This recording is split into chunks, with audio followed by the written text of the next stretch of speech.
Hello,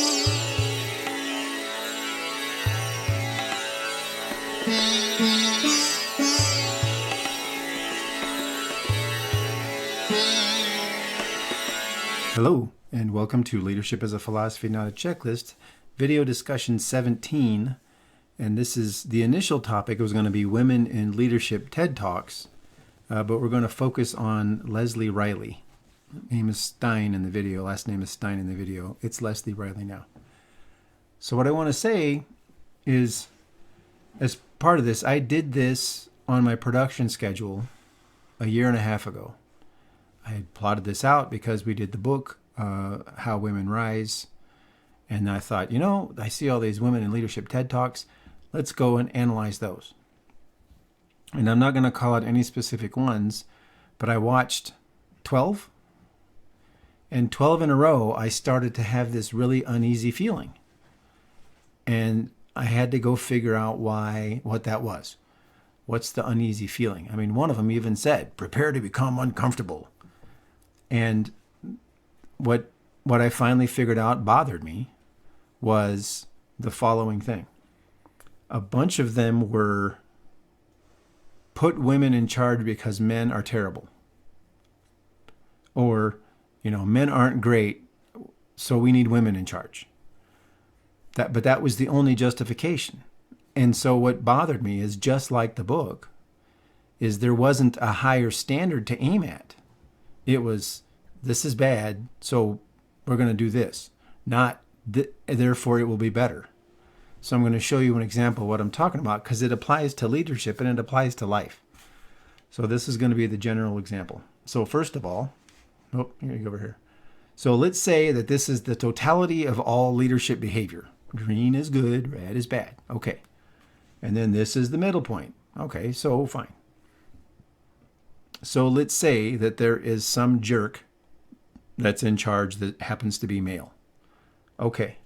So if your assumption is, well, he's terrible, so put me in charge because I won't be that bad, which is what I've heard in some of the videos. It can't be that bad. Well, what if you're this much better?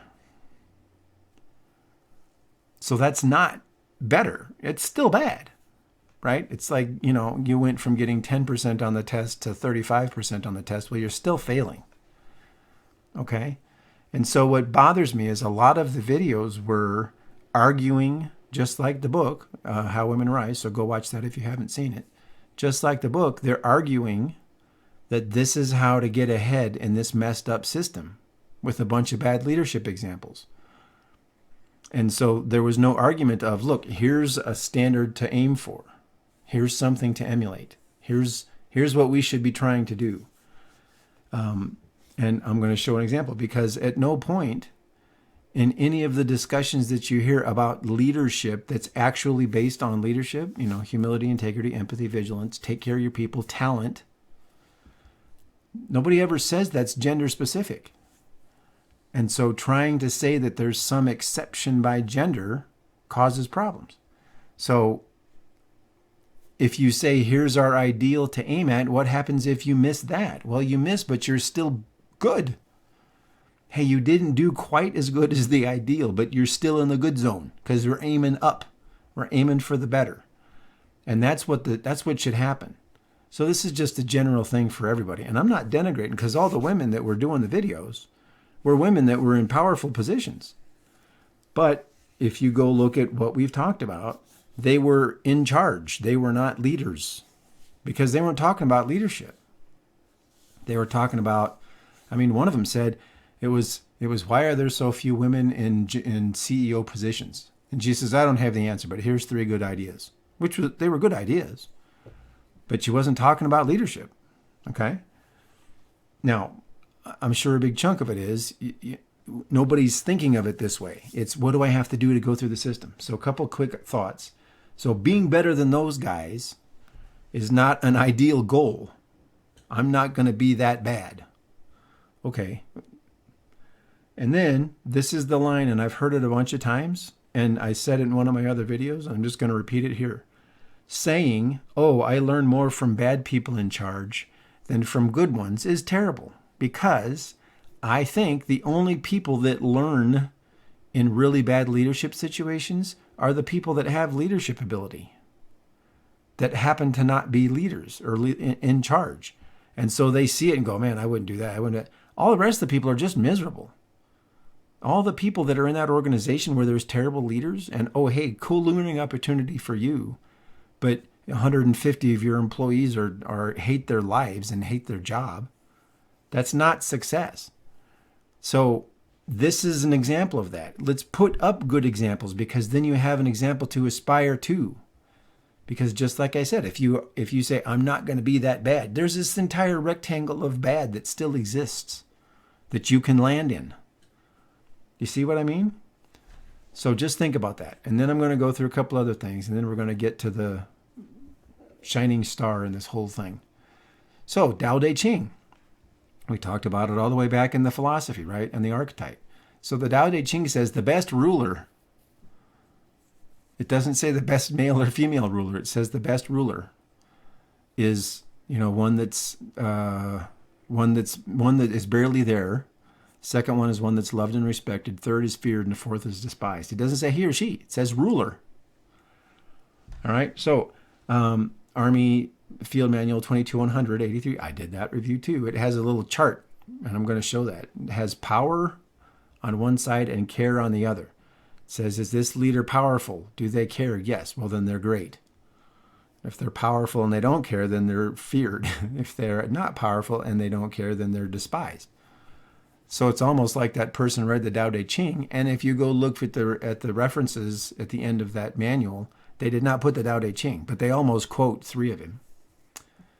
All right, so the archetypical leadership model that we've now changed this whole thing into is those humans, those people throughout history that had good character and the leadership talent were the ones that people would voluntarily follow. Male or female, you go find women leaders in history that people would voluntarily follow. They had these characteristics. Male leaders, these characteristics. Right now, we have a whole bunch of people in charge with a bunch of certificates that don't have character or talent.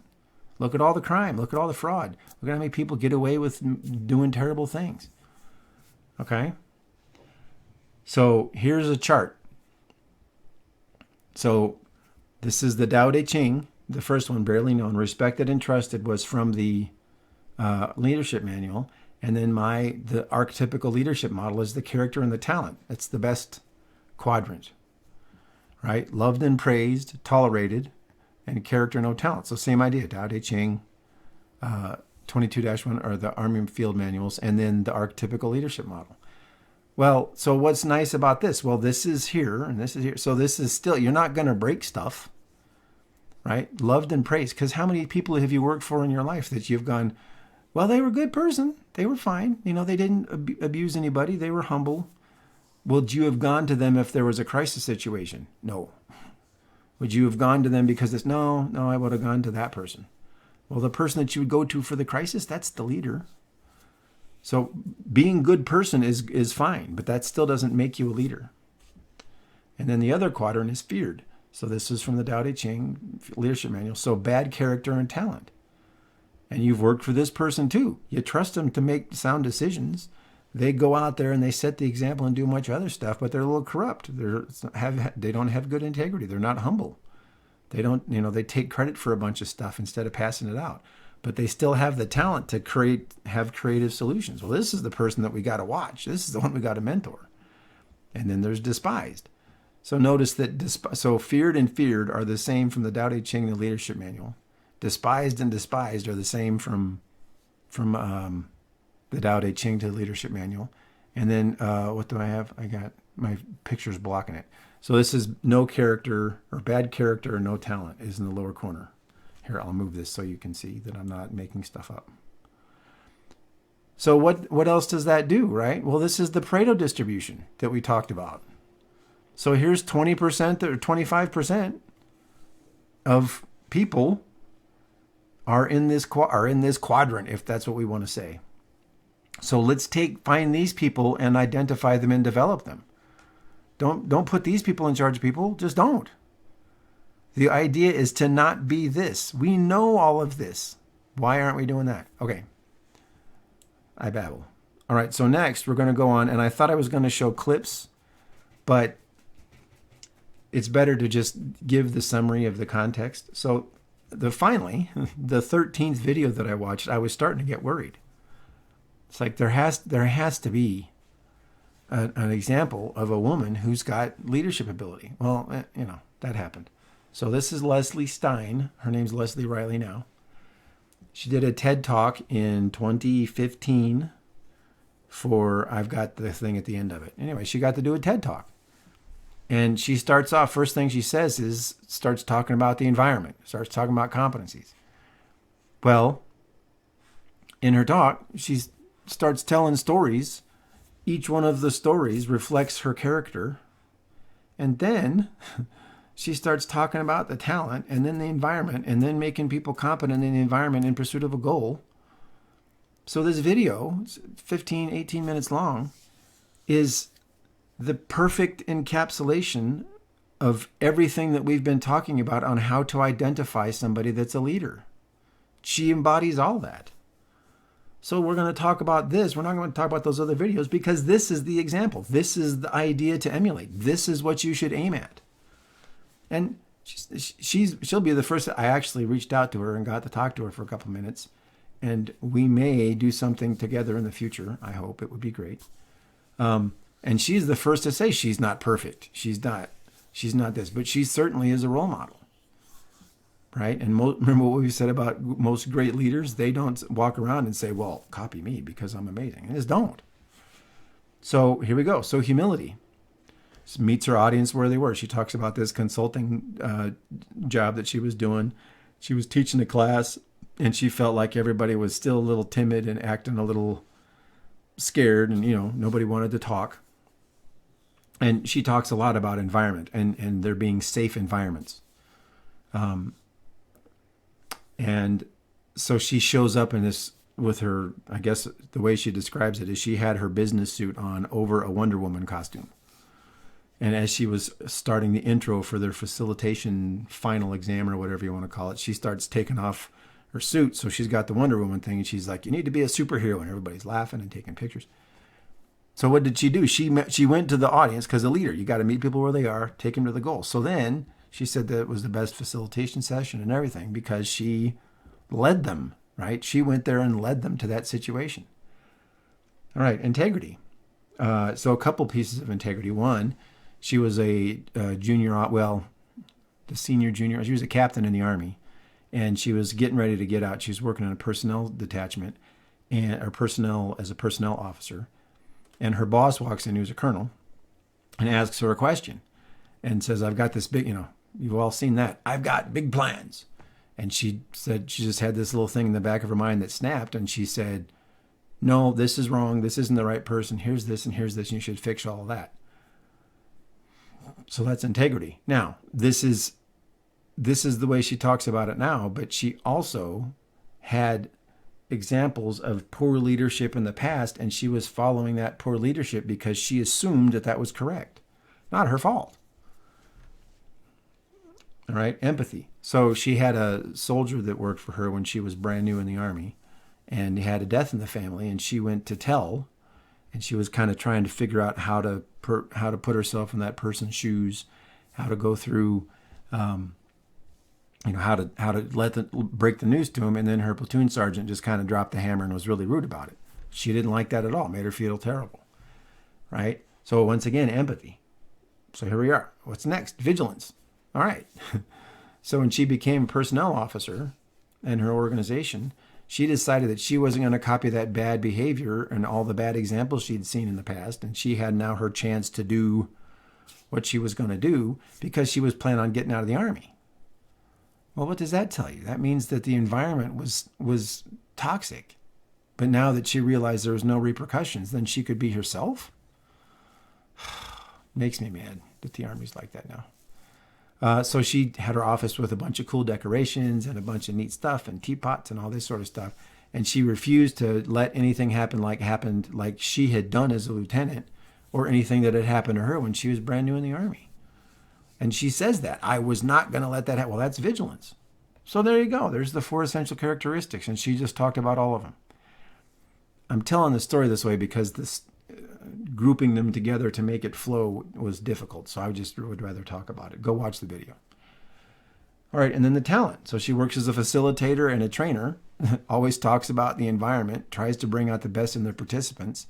She likes to teach other people that are facilitating. Well, what's that? You're teaching people to have empathy, integrity, humility, right? If we get to talk, I'm going to really want to ask her what she has found in that and what repercussions what examples she's seen, because she may have people in her classes they're not good at that. They can't negotiate. You know what I mean? So here it is. Now, so there's 3 things that I had a question about. And in the video, she talks, so I have 3 opinions. So she talks about a safe environment. And I watched this video 2 weeks ago, and I've watched it 3 times since. So that bothered me. Safe environment. And so then I listened carefully. As I said, I watched it a few times. Listened carefully to what she was talking about. And what she really means, I believe, is a encouraging environment. And I had to come up with that word because I think my term for a good environment is a positive leadership environment. Well, what the heck does that even mean? Right? So what's the word that's going to describe that the best? Well, encouraging is the right word. And I think she would agree. So encouraging is you're allowed to take risks. You're pushed to be your best. You're allowed to ask questions. You're allowed to question the big thing. You're allowed to say something that you don't think is going to work. Right? You're allowed to be who you are in accordance with as much of the regulations within the company as you can or in the organization. And as we all know, most rules are stupid anyway. And so an environment where you're encouraged to succeed, you're given courage. You make an honest mistake and they go, hey, what were you trying to do? I was trying to do this, and here's what I thought was going to happen, and I did. Okay, you made a decision. You went for it. Great. Obviously, the results were what we wanted. So let's talk about the decision. Let's talk about your thought process. That's encouraging. So then the next time they go, okay, I'm not going to get in trouble. Let me think. Let me remember what I did last time. So I think an encouraging environment is really what it should be. I was messing around with the thesaurus for an hour trying to find the right word. Golly. It's so weird how words are so important. Words are key. And so she's right, an encouraging environment. So her first experience in the Army, in training school, when she got out of West Point, and I would love to ask her if West Point was encouraging. Probably not, right?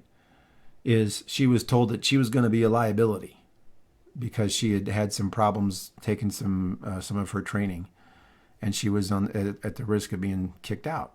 So she was told that she was a risk. So then everywhere she went, she was paranoid, acting like it was a risk. Well, that's not encouragement. That whoever that person was, I would love to talk to him, because again, what is the goal? What is your point by saying something like that? What are you trying to achieve? You trying to show off how big and tough you are, or are you just being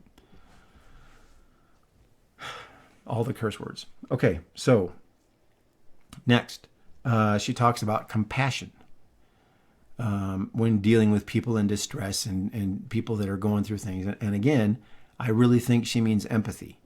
Lots of videos say you need to be compassionate, but compassion, we've talked about it. That's why we've done the definitions. That's why empathy is the word. Because you do have to put yourself in the other person's shoes. You do have to be able to understand what they're feeling, but you still got to do the thing. If you were compassionate, you wouldn't do anything, right? I don't want to hurt your feelings. Well, sometimes you have to hurt the feelings, but you've got to figure out how to do it the nicest way possible. The joke that I had in my last organization, and I was in charge of about 60 people, was it was really weird when you went and got your butt chewed by the boss because you left feeling good about yourself. Well, that's because I didn't chew anybody's butt. I only got mad twice in 5 years, right? I got really frustrated a lot, but I sat behind closed doors and because that's vigilance, right? And then the last thing is, and this is what I think was interesting, is so here's all these things that she self-described but didn't say humility, didn't say integrity, didn't say any of that sort of stuff. But she just described exactly, she's a leader, right? She's a leader type. She's a leader person. And she says, I'm on my journey to leadership. No, she had this all her life. She was this way her entire life. It just had chances to manifest itself. Now, what have we talked about? Obviously she went to West Point. So somebody somewhere identified that she had potential. But then even then, who was it that was associated with her, working for her, working above her, that noticed that she had the talent to lead and then helped develop that? Because she didn't figure it out until she just realized that she was done doing the wrong thing that she had been expected to do by her environment. She was over with it by the time she was ready to get out. Well, what would happen if she was still in? Obviously, she's got her own. I'll show you. She's got a website. She's got a business. She's doing great things. But how amazing would it have been to have that leadership example for women in the military or women in any organization? Now, I'm not saying that she's the ideal human, right? We all are human and we're all flawed. I get that. But these are the standards that you should aim for, male or female. Right? So this is it. This is the standard, right? This is the standard. This is the basic standard. At minimum, be this good or do that. Right? Easy. Okay, I'm excited. This was a great exercise, and I'm glad that the reason it took so long for this to come out is because I had to think about all that stuff I was watching, and I kept going, I'm not getting this, and I don't want to pop off and sound like I'm being downplaying to women, because I'm not. Right? Here you go. This is a 100% perfect example from 2015. You'll see in the next slide. There we go. So, yeah, Fremont East women. There we go. So this is the TED Talk. This is not a link. Don't click on it. And then this is her website. So she's got a website. She does consulting. She does leadership talks. She does public speaking. She does facilitation. So it's great. I mean, it's just great. It's a 100% excellent example of the 4 characteristics and the leadership talent in one person. And she talked about it unconsciously. So what's going to happen if we start talking about it consciously? What if we look at somebody and say, "Oh man, they're great. They're a little rough around the edges. Let's go tighten them up a little bit so that we can keep promoting them because they've got the talent." We don't want them to be. I hate doing this, but maybe I shouldn't do it. We don't want to be. We don't want to be in this situation where the person is got the talent and bad character. Because that's still not good. This is good. We need good character and the talent. So, there you go. So I hope you guys found this interesting. I hope you found it useful. And that's it. That chart has been rolling around in my head for a while, and then it sort of came out here. It's like we're trying to make things more complicated than they should be. So let's just stop. Let's just call things for what they are. And then start working in that space. All right, that's all that I have. Hope you have a great day. Thank you so much for your time.